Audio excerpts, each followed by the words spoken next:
اللہ کہتا ہے کہ میں تمہارے ایمان کو بار بار آزماؤں گا. اللہ قرآن شریف میں ہمیں کہتا ہے. وہ کیوں کہتا ہے؟ وہ آپ کے ایمان کو آزماتا ہے مضبوط کرنے کے لیے. جب آپ ایک مشکل وقت سے نکلتے ہیں آپ اور مضبوط ہو جاتے ہیں.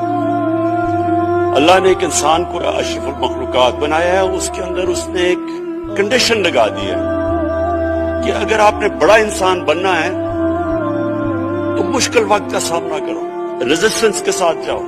بھاری ویٹ اٹھاتے ہیں جسم تکڑا ہو جاتا ہے. ذہن کو جتنا ہم آزمائیں گے اور آزمائشوں میں ڈالیں گے, سب سے بڑا جو پاور ہاؤس ہے وہ ہمارا ذہن ہے. وہ اور تکڑا ہو جاتا ہے, انسان تکڑا ہو جاتا ہے. پارٹی بھی تب تکڑی ہوتی ہے جب وہ مشکل وقت سے نکلتی ہے.